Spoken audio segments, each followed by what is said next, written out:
Good evening, everyone, and welcome to tonight's preseason webinar on Special Olympics golf.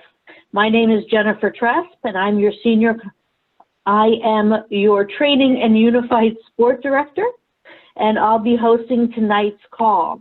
On the phone with me is Chuck Jones, and he will be participating a little later in the call with us. So at this time, everyone should be seeing my screen saying Golf Preseason Webinar. Tonight's agenda, we have a little bit of housekeeping to do, some golf sports updates and reminders, information on sectionals and summer games, and then we have some questions. So first thing we'd like to start with is coaching topics. We do have a couple of changes that are coming up. You're not changing, Jen. I'm not changing.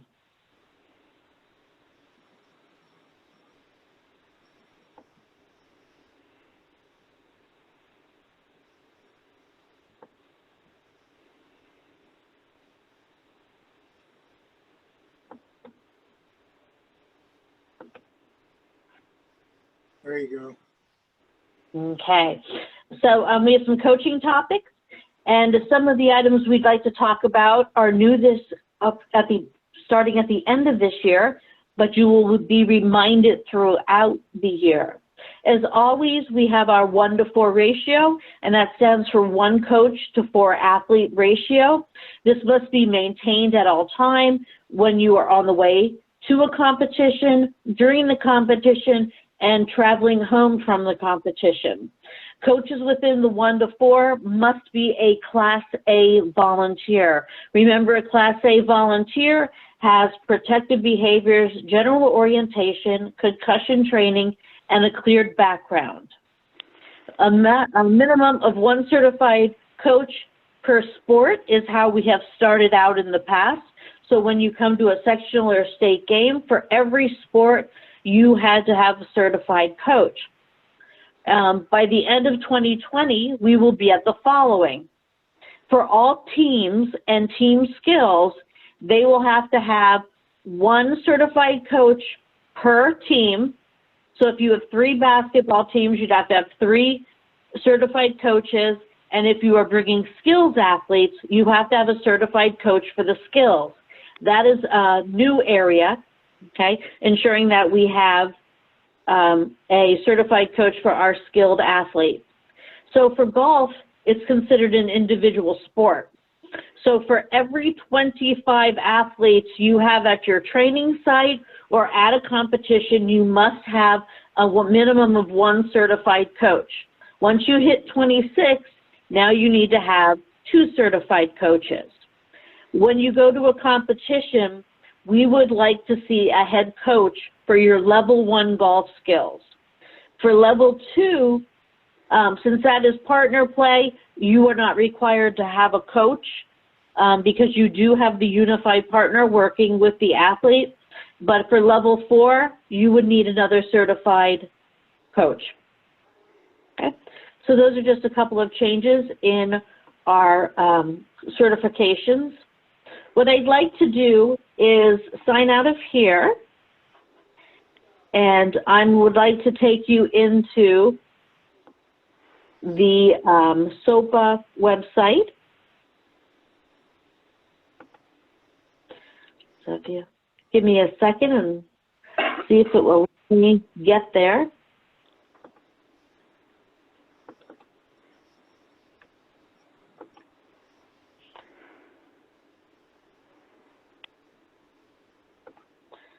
All right, so you should be seeing the front screen of our SOPA website. On this screen, just a couple things I'd like to show you. We have sports and games listed here at the top red bar. If I click on sports offered, you will be able to see every sport that we offer in Special Olympics Pennsylvania. If we stop at golf and click on the golf button, you will see that we have all the information about golf right here. This section will be updated where it says new for spring of 2019. will soon become new for spring of 2020, with some new information being placed there. But if you are looking for score sheets, if you are looking for any instruction and the rules, this is where you'll want to go. If you would like to hear a copy of this presentation or share it with a coach, probably by Friday or Monday at the latest, the webinar will be on this portion of the website. Back here, the next important section is volunteer resources. If we go to the Volunteer Center, it brings up a listing of a bunch of different areas. Here also you can find sports offered. You can find protected behaviors, general orientation, and concussion training. And there's also some very important ones here. Touchy tonight. Go back.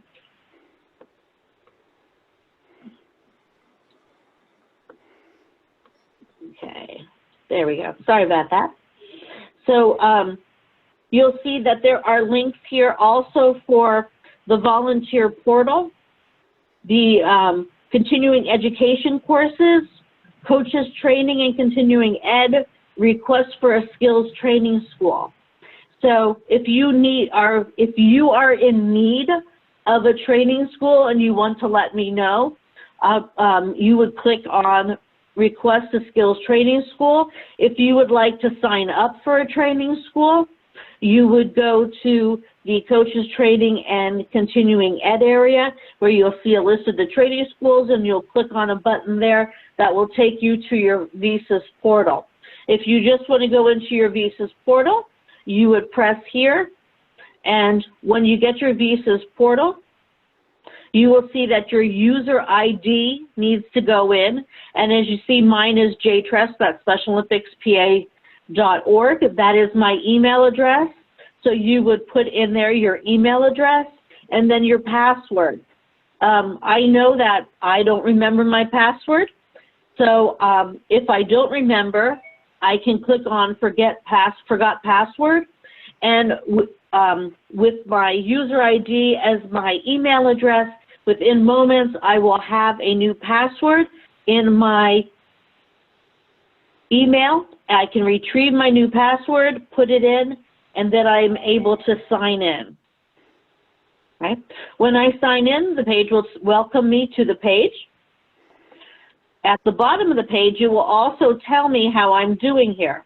It will tell me if my background check is complete or needs to be redone, if my disclosure statement is in my record, protected behaviors, general orientation, and concussion training. It will tell me if they need to be updated, or as you can see, I am complete on all of them. Yes, my PA disclosure statement is not up to date, and that is because I am a staff member and not a volunteer, and as a staff member, I cannot fill out that form. Okay? So if you would need to go in and take care of one of your Class A trainings, if we click up here on the top, Class A training, you'll see general orientation, protected behavior, and heads up concussion and youth sport. Here's the beautiful thing about taking them through this portal.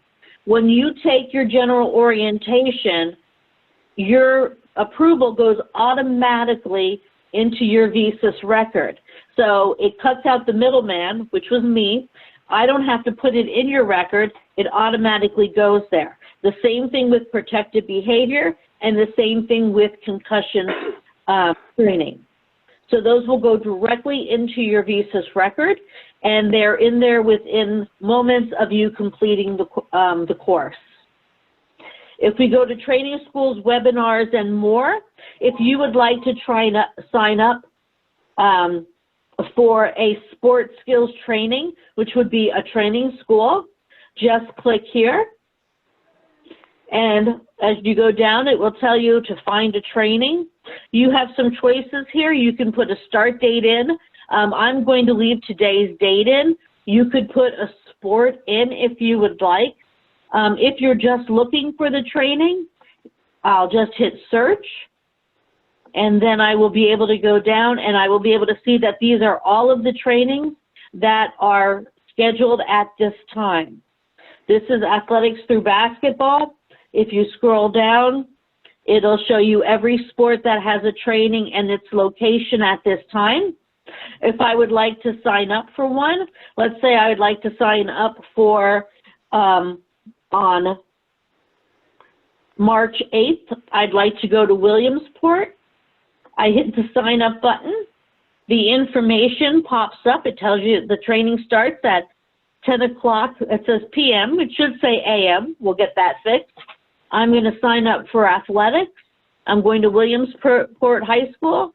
I tell it to sign up. The little green bar told me I was signed up.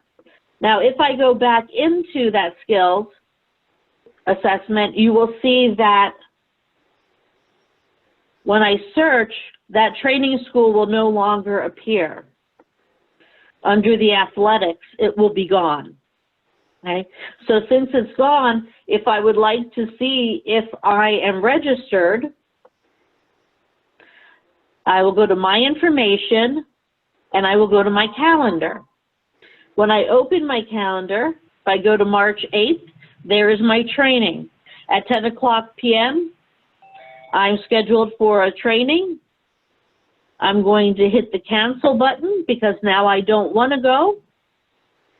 And now it'll just, I'll say, cannot attend, and I will cancel my training by clicking on the button and then cancel training. Okay, and it now is gone from my schedule. Okay, so I can go into that calendar to check out any time that I have registered for training.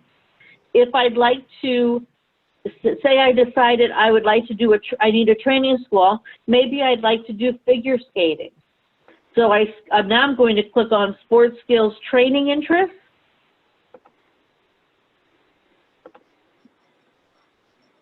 There we go. And it's going to show me my information, where I live, all that good stuff. I would like to do figure skating, so I'm going to go to winter. And I'm going to pull down the boxes. I don't want these two anymore, but I'd rather have figure skating. So I'll go on figure skating. I will hit the submit button. And it thanked me for submitting my request. What happens is when you submit these requests, when it comes time for us to schedule training schools, we look at these requests and we find a place that we can do a multi-sport training and work on getting as many people to that one training as possible. Under here also is an experienced coach training. If you have a volunteer come to you and they would like to be a coach, let's say it is somebody who works at the golf course. They've been golfing for a number of years. They have an instructor certification through the golf facility that they work at. They can fill this out. Okay, so it's for people who are experienced. Okay, there's some information for them to review, and then they'll fill out some information and answer some questions. They need to fill this out to the best of their ability, and once they're done and they hit the submit form, this form automatically goes to my inbox, and I can see that you requested it. I can review it. I will talk with the sport directors if necessary, and then we will send you the steps to finish out a Track 2 certification, or we will thank you for filling out the form, and we will tell you when the next training school is. We're very picky about our Track 2 coaches. We want to make sure that they've maybe played the sport, they coached the sport. We want to see some good information on them. If you're recommending somebody for Track 2, I'd like you to think, if I had an athlete in the program, does this coach have the knowledge that I would want the coach to have to train my child? Okay, those are the ones that you can recommend, and Oops. Sorry, got myself out of there. Those are the ones that you can recommend and feel good about recommending. Also under here is if you are interested in being part of our Fit 5 program, which we'll be going over in a little bit, this is where you will find the link. The other thing that I want to show you is under my information, you can go under completed trainings, and you will see all the trainings and certifications that you have. It'll you can see I'm here as I'm registered for a couple of courses. I'm an instructor in a couple of courses. This will tell you all your expiration dates also. And by the way, if you are certified in a sport, 30 days before your certification would expire, you will get an email letting you know your certification is about to expire. Okay, so take some time, go into this area. Okay, again, it's volunteer portal. Get yourself in here, look around, see what you can register for, check out your information, and then play around. Remember, you can't hurt it, so go on in and see what you can find out. Okay, so let's go back to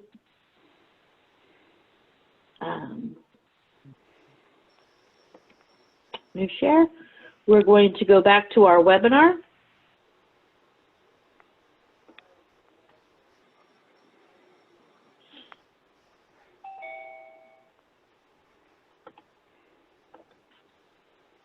Okay, so we went through all of that information. Okay, let's talk a little bit about head coaches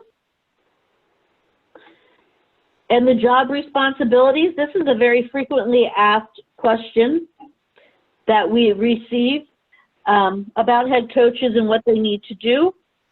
So let's take a quick moment and talk about some of these items. They should be, so head coach has to be certified in the sport, and they have to have knowledge of our NGB. NGB is National Governing Body. So for example, the NGB for golf is, Chuck? Yeah. National Golf The Association. National Golf Association. USGA. The national, okay, so it's the USGA. USGA. And USGA, right? Yep. All right. So you should know who that is. Remember, our rule book has the modifications that Special Olympics has created for our athletes. If you cannot find it in the rule book, then you revert back to the national governing body. And that's how it's handled in all sports. So if at any time the national governing body and the Special Olympics rule book are in conflict, you go with the Special Olympics rule book because it's our modification. Okay? You are responsible to supervise all coaches and athletes. Remember that with coaches, you need to assign them duties and tasks to do, use them to your advantage. Having them just take role and doing nothing else is not a good use of their time. So please make sure that you are working with your assistant coaches, okay, to keep them busy and working with the athlete. The head coach helps decide on a training site. They develop a communication network, who's calling who if practice is canceled. They decide on disciplinary measures. Please remember, if you would like to expel or suspend an athlete, that needs to go to your management team. And then from your management team, depending on the severity, it would have to go to the vice president of field services, which is Claire Walsh-Miller. Okay? They would distribute a crisis plan. They're responsible to ensure that everyone has the equipment they need, transportation and lodging for events or invitationals. They ensure the assistant coaches and the athletes receive schedules, rules, all of that type of good stuff. And this is really important. All the volunteers who are going to be out on the course with you, we need to make sure they've got their background clearances done before the first practice. Athletes have to have a complete and current medical on file before the first practice. Remember that medical should be with them on the course. So if you're traveling to an event, it's a great practice to fold the medical and put it behind in their credential. At your local practices, you need to make sure you either have a copy or a way to access it if necessary. And you need to make sure they have one. An athlete who does not have a medical should not be allowed on the course until they have that completed medical. It's one of those insurance things. Complete all required paperwork, that's for competitions, as well as the training numbers, and we'll go over those training numbers in just a little bit. For the assistant coaches, their job is to assist the head coach and to help supervise the athletes within the 1-to-4 ratio. Remember that 1-to-4 ratio is to be carried out at all practices. They should be working towards becoming a certified coach in the sport. Please remember that the more coaches that are certified, the better. The hardest thing is when it comes time to come to an event and now you don't have a certified coach and you've been training for 8 to 10 weeks and the athletes are excited to go, but now you don't have enough coaches and you don't have a certified coach. So please make sure when you see certifications coming around or training schools, make sure you talk to your assistant coaches and get them involved. You need to perform the duties assigned by your head coach, assist in evaluating training that's taking place, the athletes' levels, how everybody is doing, if we need to keep reviewing something at a practice that the athletes aren't getting. So make sure you make that information known. And both head coach and assistant coaches should arrive on time for practice and stay throughout the entire practice. They should assist with uniforms, collection of medicals, and of course taking the attendance for the head coach. All right, we went through that area. Just a reminder that after you are certified, once every 3 years, you need to take continuing education to maintain your certification. If you go on to that front page we talked about, under continuing education courses, you'll see there's a document to click on. There's a list of probably 30 or 40 different courses you can take. There are many that are free. There are some that cost.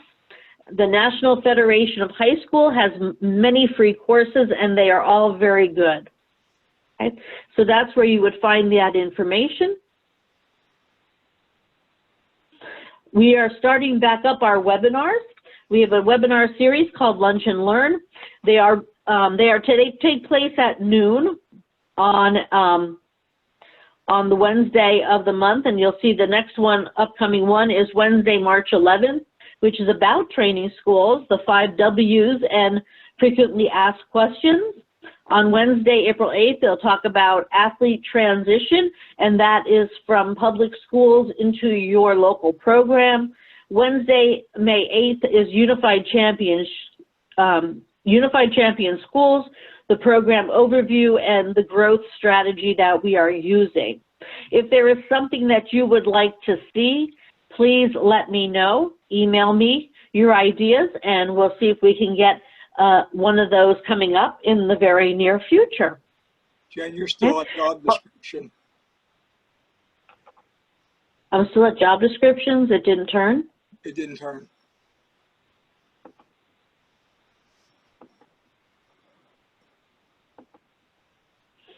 There it is. Okay. All right. We will be recording our Lunch and Learn series, and you will be able to find that on the website under continuing education. Many of the courses will give you continuing education credit, and those will be identified.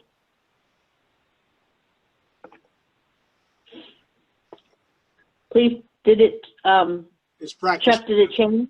Yeah, practice. Yes. All right. So practice plans. This is a step that is often overlooked. It's really important that you create a lesson plan. The couple of things that it does is, A, you can share it with your assistant. So it keeps, it sets specific times and gives you the opportunity to stick to them. So it keeps your practice organized. This way, you know we're going to start with A, we're going to go to B, and then we're going to go to C. And this helps for anyone who is assisting you to make sure that they're ready. So if equipment has to be ready for B, the assistants or volunteers or parents who are hanging out know they can set up for Plan B because you're in Plan A right now. Okay? It helps flow. For athletes, it's wonderful. There are many athletes who need the consistency and like to know what's coming next. So it has a really good flow for your practice. Okay? It has a really good flow for your practice, and you want to get the athletes into the rhythm of a practice and keep it moving. Okay? Remember, a practice that keeps moving keeps the attention of the athlete. Okay?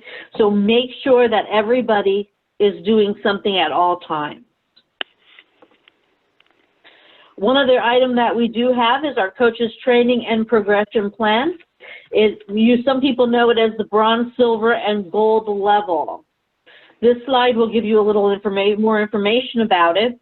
Once you are a certified coach, you can then move on to the bronze, silver, and gold level.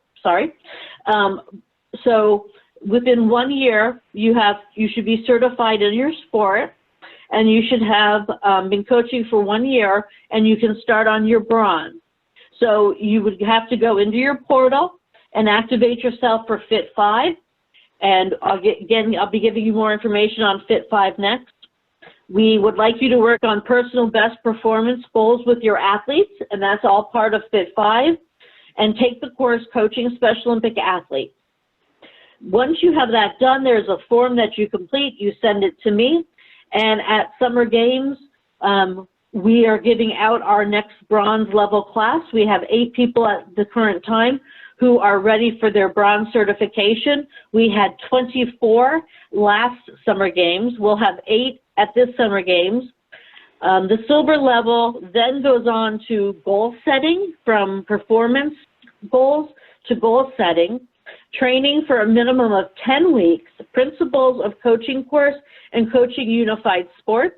At Summer Games, we have 3 coaches who will be receiving their silver certification. And then the last is the gold certification.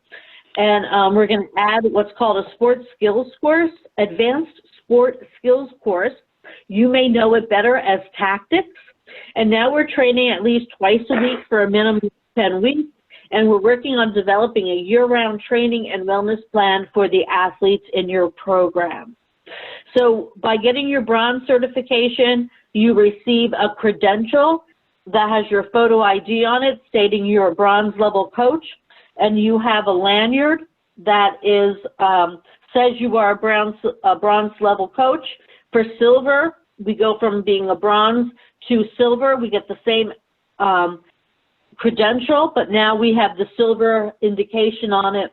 And when you become a gold level coach, your credential now turns gold, your lanyard's gold, and you will receive a lapel pin to wear stating you are a gold level coach. All right, here's the Fit 5 we were talking about. We saw where to sign up for it. Go in your personal portal, go to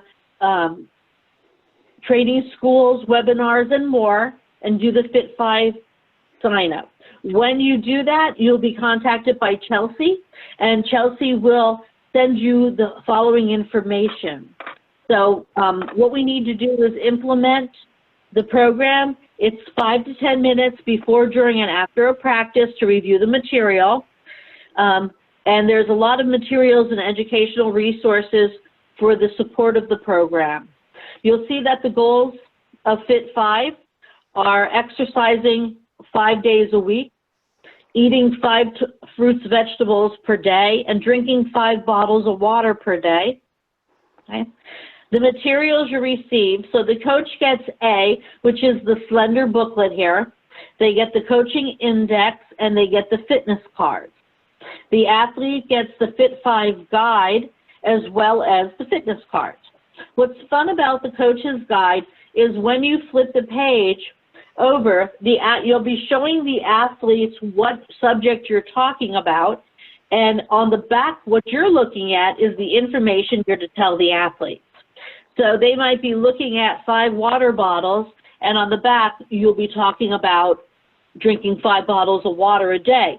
So really, all the prep is for you to review from what is on the back of the sheet that you are showing the athletes. So it's a wonderful program. We have lots of people doing it. The nice thing about it is these skill cards have different levels. So for the first year, you would do the first set of levels, and you'll move up to the second year, you'll move up to the second set of levels, and so on. Okay? So it's a lot of fun practice. We have a lot of coaches participating in it, and we'd love to have more participate in it. So we have our personal best tracking. This is something that we have been encouraging coaches to do. And in personal best tracking, we're focusing on the goal setting to improve athletes' times and performance awareness. So when you go to set up their goals, first thing we need to do is look at their best score, okay, and ensure that it's entered on the registration paperwork for all sectional and state levels. Okay? So we can actually track it in the new database, the new GMS. We can track it from year to year. So your personal best performance should only be recorded at a competition.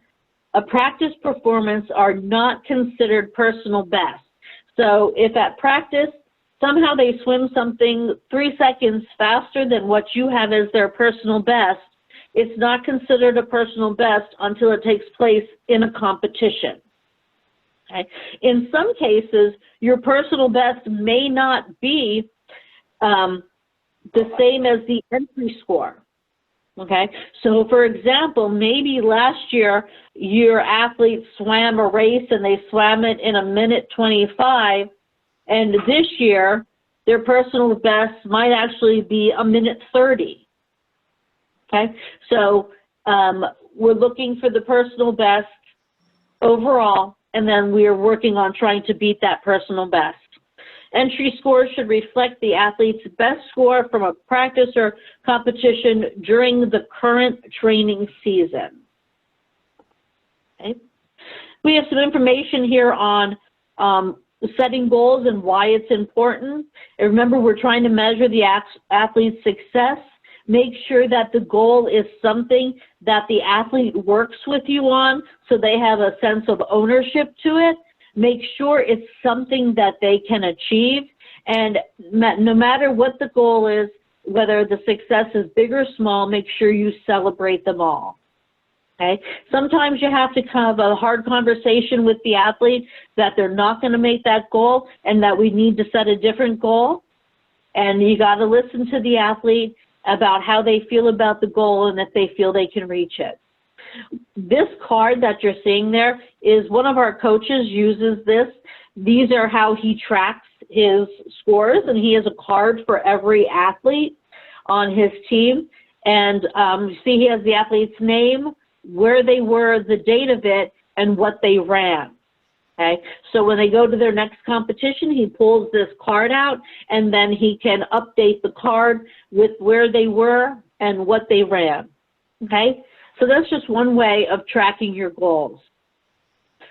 Here's the information that we have right now is the USA and World Games in 2020. The USA Games will be in Orlando, Florida from June 5th to the 11th. And you'll see that Summer Games will be a qualifying event for it, and that will be next year's Summer Games.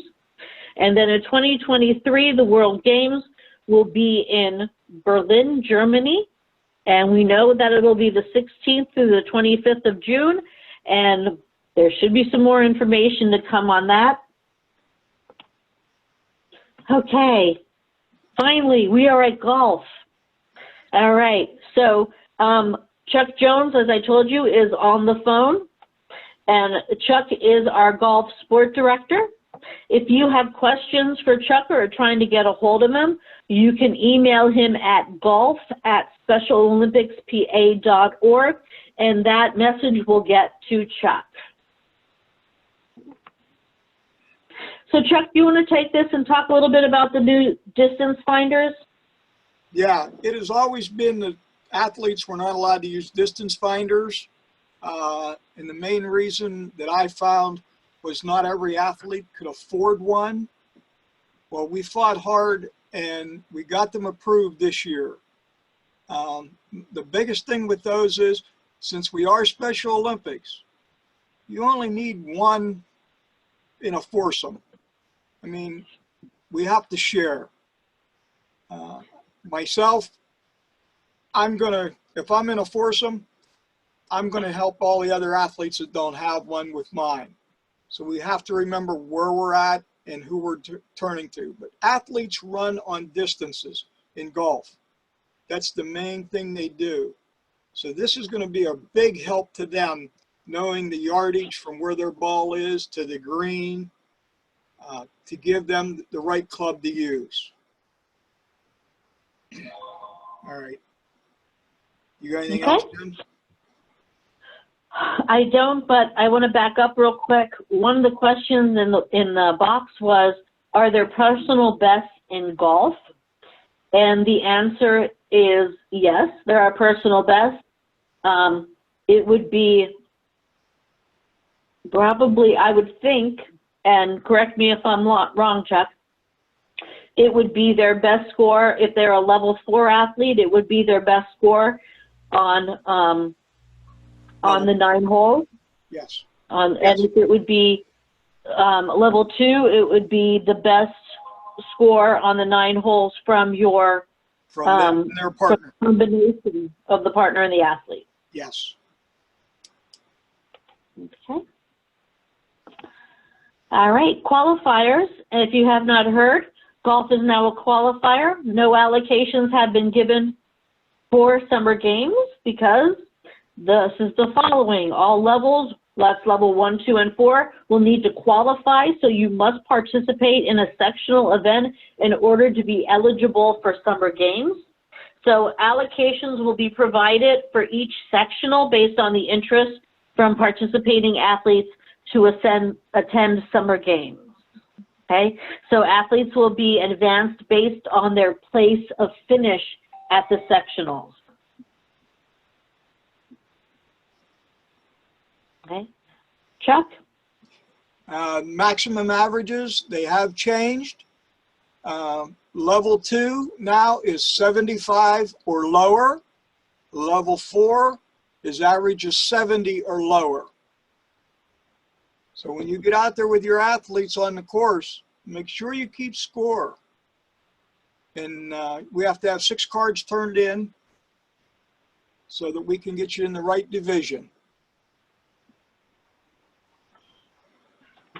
If you're not making these averages, you can be dropped down to from level 4 can end up at a level 2, and level 2 can end up at level 1.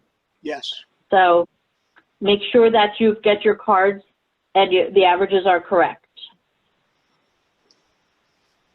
In the skills part of it, pitch shot reduced the size of the 3-point circle from 12 meters to 6 meters. Tees can only be used on the iron and wood shot. They may not be used for short and long putting, chip, pitch, or bunker shot. I know in the past some people have used tees in the chip in the pitch shot, but they have to hit off the grass. Okay. Just a reminder, level 1 is individual skills competition. Level 2, unified sports alternate shot team play competition, which is 9 holes. And level 4, individual stroke play competition, 9 holes. Those are the 3 levels that we do offer. At the end of the season, you will need to turn in your training numbers. Please remember that level 2 does not show up on the traditional sheet for training numbers. It shows up on the unified sheet. So under competition or competitive format, you would place the number of athletes and the number of partners. So if you've got 6 athletes and 6 partners, they would be broken down by gender as well as age groups. So please make sure your training coordinator puts those on the unified. If you do not put them there, you will not receive allocations for the sectionals.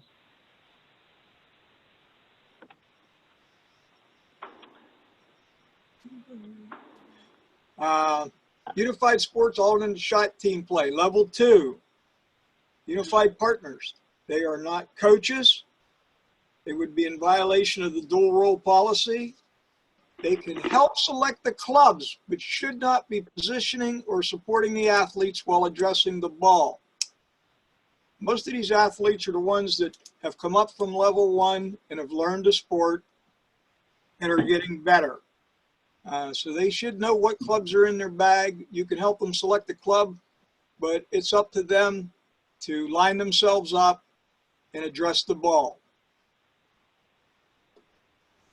All applications participation, medicals, must be 18 and over, must have protective behaviors, general orientation of background clearance. Age 16 to 18, must have protective behaviors and general orientation.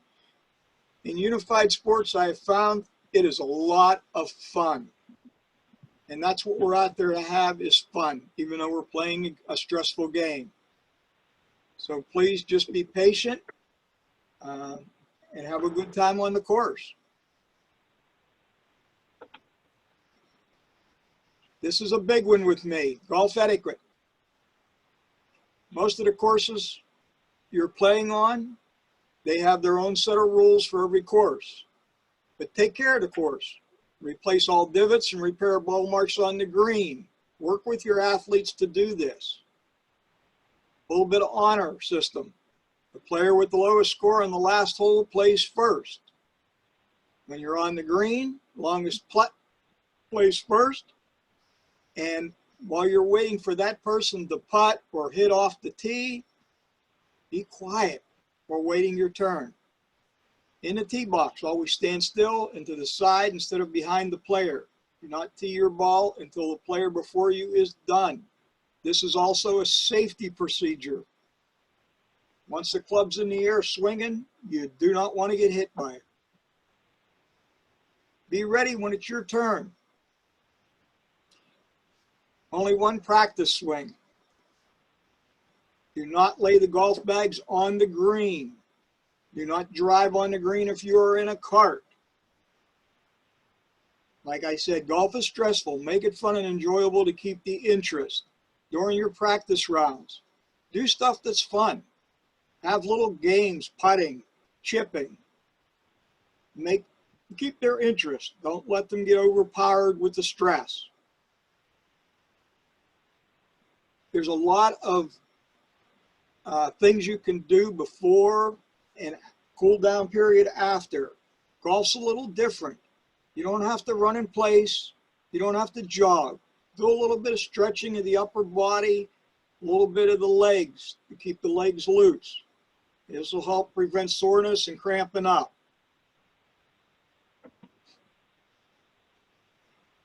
These are a couple that I use when I teach coaches.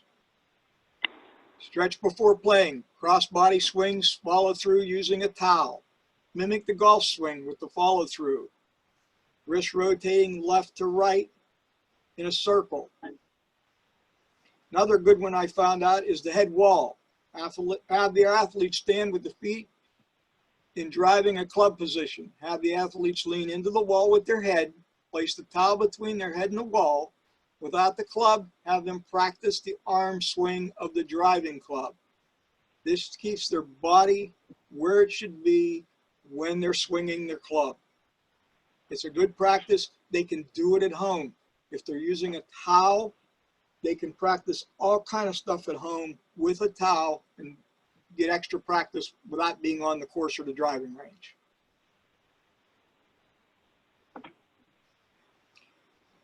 The hips. Twist left then right 15 times. A great one for this is if anybody has one of those big balls that they use to lay on and do exercises on. If you take that Yoga ball. yoga balls, if you hug that and then go to the left and go to the right, it will give your shoulder turns the proper distance they need to be. Legs, high kicks with straight legs moving forward, have the athlete step, then kick high, step, kick low 10 times. High knees, either moving forward or standing still 10 times. This gets the lower muscles loosened up because on the golf course, we never know what kind of weather we're playing in. And if it's hot out and all of a sudden it starts to rain, we're in for some severe cramping on the course. You want to keep your athletes loose. And then just a reminder, when they're out on the course, make sure they have a bottle of water with them. These are some rules that are fairly important. Search time. You lose a ball, you have 3 minutes to locate the ball. At the end of 3 minutes, if you can't find the ball you're playing with, you will go out, drop one, and count it as a stroke. If the ball moves during the search, replace it, no penalty. Embedded ball in fairway or the rough, you get a free relief. Measuring a drop, you bind by the longest club except the putter. Most people use their drivers. Making a stroke on the wrong green is not allowed. Take a free drop on the green. Touching ground in penalty areas. Now there is no penalty. It's also considered in the sand trap. If they touch the sand behind the ball, it was always a penalty. It is no longer a penalty anymore. Accidental double hit, no penalty. It counts as one shot. We are dropping from the knee height instead of the shoulder height now when we replace the ball. It's a lot easier on the players and the ball doesn't roll as much. Water hazards are now called penalty areas. Position a club for alignment is not permitted. Caddy, can't stand behind a player when player takes a stance. Once your player has got his stance, the caddy is to step away off to the side. If the ball moves on the green after being replaced, move it back without a penalty. Ball accidentally hits a player or equipment, no penalty. Ball accidentally moved on putting green, replaced without penalty. We're all using good sportsmanship. Putting with the flagstick in the hole is permitted. If anybody watches golf on TV, the pros are doing it now. It's up to the person that's putting whether they want the flag in or out. But it is allowed to be in now. Loose impediments can be removed from the penalty areas and bunkers as long as the ball doesn't move. Dropping a ball outside of a bunker because you don't want to hit out of the sand is a 2 penalty stroke. A ball wedged against the flagstick in the side of the hole is deemed hold.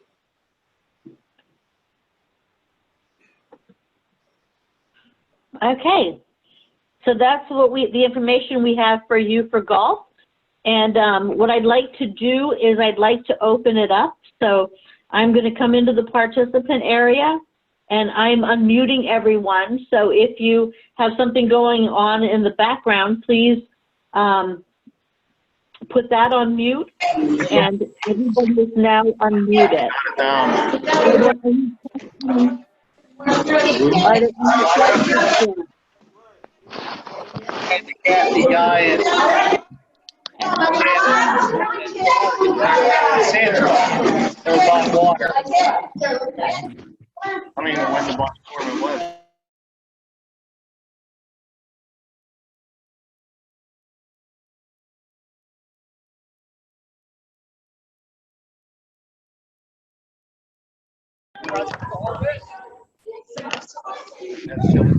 Does anyone have a question on the golf policies and rules there? Hey, Jennifer, Chuck. Okay? Yes. have you considered qualifying golfers in September for state games instead of qualifying them in April? When I was working with Alan Short Beers, we went to Cheesecake Anything Factory qualifying you before? party. There was We can look into it. females and one. You know, the reason many golfers in April, they have not practiced or played for the last 6 or 7 months. And, you know, weather in April is a factor. Whereas in September, they would have played through the season. They would be at their peak. And, you know, that way it would be a better qualification time for playing at state games the following June. Okay.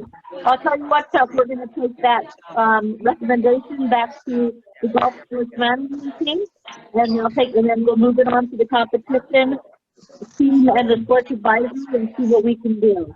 That's the only thing the only problem that I could see there is trying to find time to fit in another event. But we'll see what they have to say about it. Okay, thank you. That was a good question. Thank you very much. Definitely.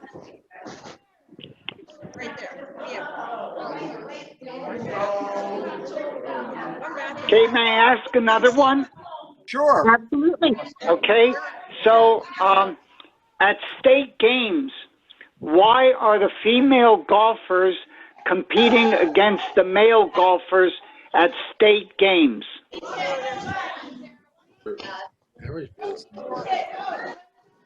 Yep, here we go. Now, these games, we go off of the women's team, and according to the rule book, male and female may compete against each other because we're going off of the same team. And they're also division based on their scores, their golf score cards that come in. So they're above the same ability level.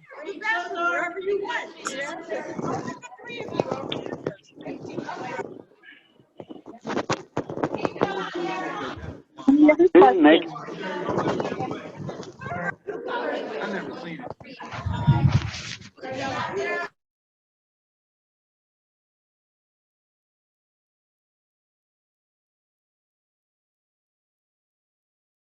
Okay, so at this point, what I want to do is I have a couple slides to finish up, and then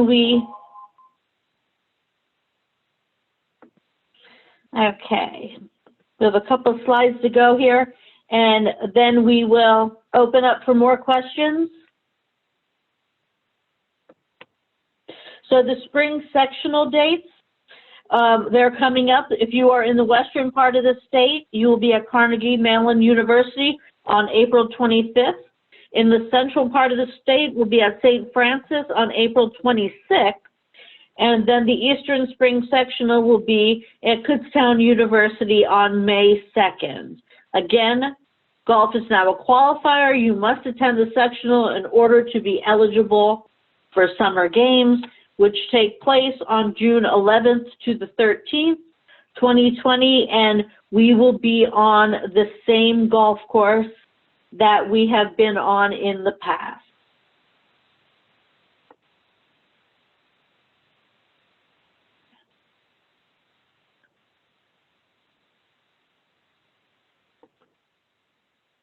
All right, let's see here.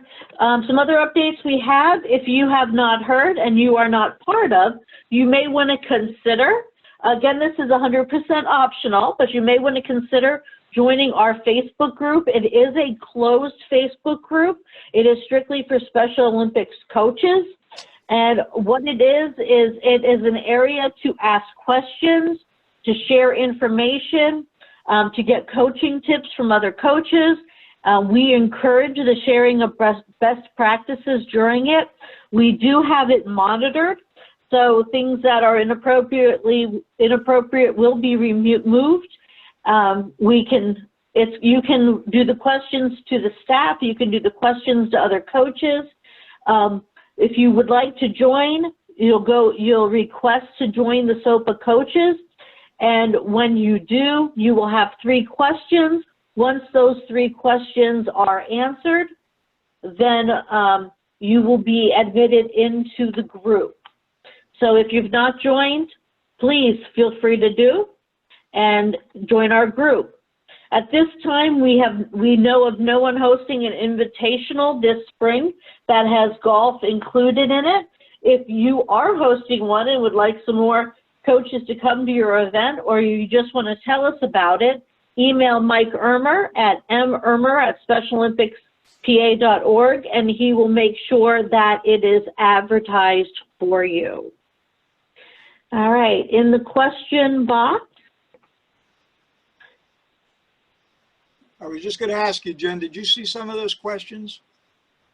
Yep. The question about, probably Diane is asking a really good question about what happens if golf is rained out at the sectional, which would be nothing new.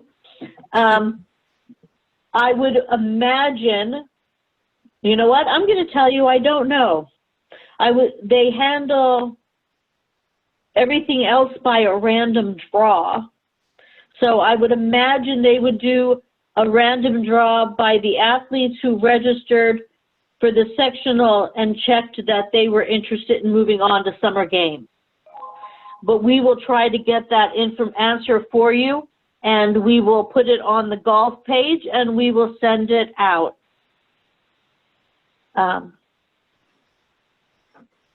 Thank you for that one.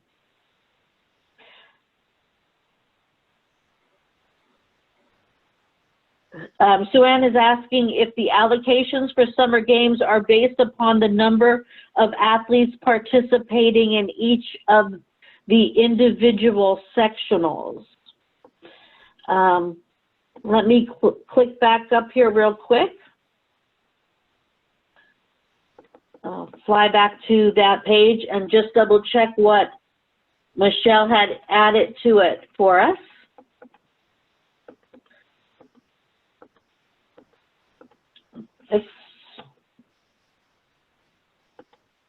Okay, so allocations will be provided for each sectional based on interest from participating athletes to attend summer games.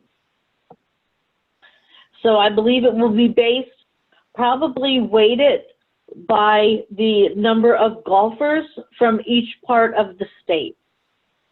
Kind of like they do the allocations now for bowling. I would imagine it will follow the same procedure, but we will make sure we get that clarified also.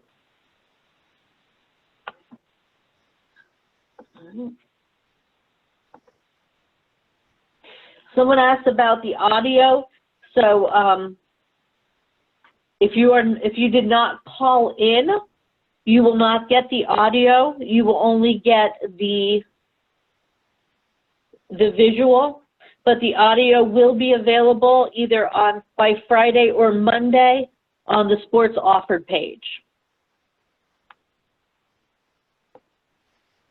All right. Are there any other questions? You can type them in the chat box. I'm going to actually, if there are no questions in the chat box, I'm going to stop the recording. And I will unmute the line for any additional questions. Thank you for attending tonight. I appreciate it.